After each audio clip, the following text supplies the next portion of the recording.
Hi, today we're going to talk about power-ups. So how do we make a power-up?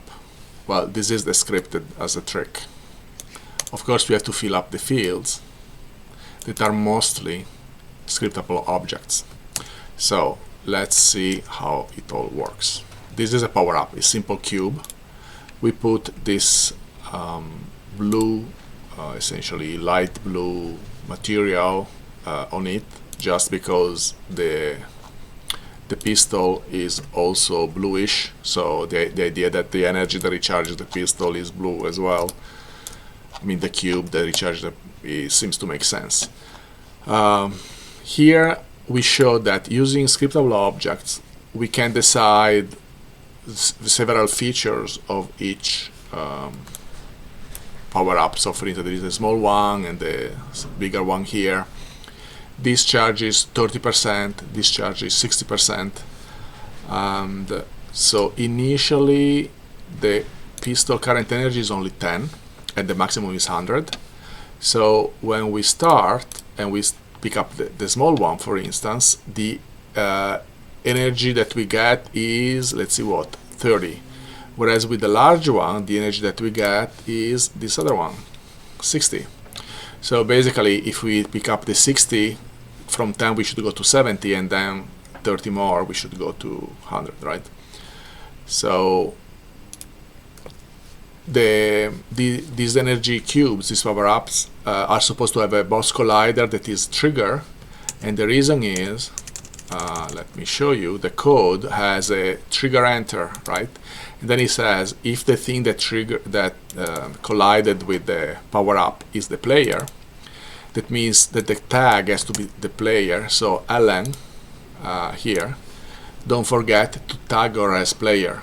That's very important, because otherwise when she goes on the power-ups she won't be able to pick them up. She will pass through basically, or something like that.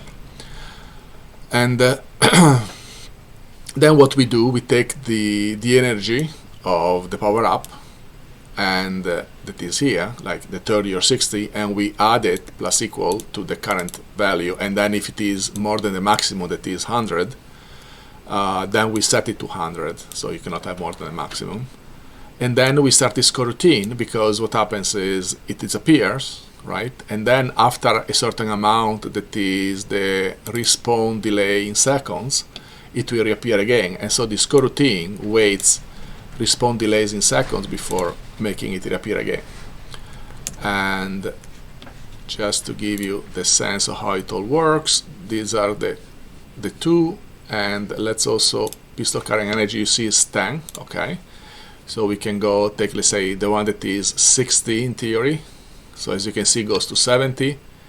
Then we take the 31, in fact it goes to 100, and now we can wait them to reappear after a few seconds. So the first one reappears, and now after a bit also the second. Of course, right now, except for the 30, 60, and the fact that they are one small and the other big, everything else is basically the same. The respawn time, the speed that they rotate, but no, one could make them different. We could also add different features like different colors, different materials, and so on. But just to make this basic thing, the power-up, work, that's fine. So it is important, the most important thing is that, okay, by the way, this is the material, right? And these are the values for the color. Everything else is pretty standard. It is also on the canvas, so you can look at there, but see, these are the numbers. And is that, you know, it is configured via, like the weapon is configured via scriptable objects, so the pistol energy kit is also configured through references to these scriptable objects. And the way you should look at them is that the values are basically constants. They sort of characterize certain things. For instance, the pistols have a certain strength and they're all the same.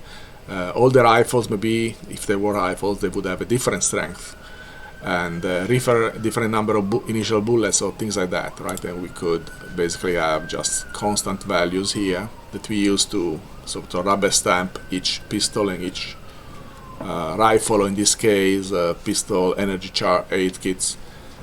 to recharge them of, say, 60 the big ones and 30 the small ones. It is similar to using just numbers, but the advantage of the scriptable object is that they are persistent. So for instance, if now I look at the pistol current energy is 100, because in the previous play I started from 10, but then plus 60 plus 30 got to 100, and notice that even though we stopped, it's still there. So the persistency is interesting because, for instance, if you want to save, right, it's sort of across invocation in the editor, it works, so you don't have to redo it every time. And also, multiple objects can have references to the same objects. Like, for instance, in this case, it is the case that, except for the first field that is 30 or 60 is different, all the others are the same, right? So, but these are all only references, right? As you can see, these are float references. So they are literally like pointers to these objects in the SO. So as long as these stays constant, and they are by design, they can all read the same without stepping on each other's feet, in a sense. So it's really convenient to configure things that are always the same. For instance, if you have in another game goblins, right? They're all green, they all have a certain speed and dexterity and energy. And maybe there is also the boss goblin that has slightly different features, but some mostly the same, like green and maybe a little stronger than the regular goblins. And you can basically make one set of scriptable objects to characterize goblins, regular ones, and one to characterize bosses. And then even if there are, let's say, 50 normal goblins and 3 bigger ones, they're all the same, right?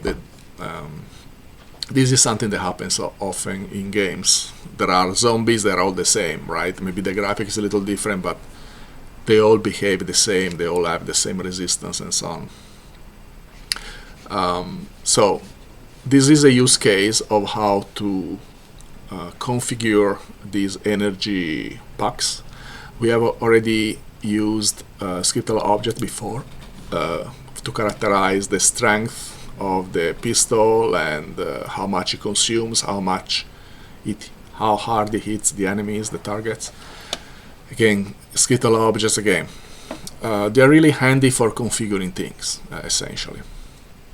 And so I hope this was pretty simple, right? Just one script, drop it on the cubes, add the material of your liking, configure them with the scriptable object that you need, and then it just works. Okay, don't forget to check the is trigger in the boss collider, and otherwise it just works.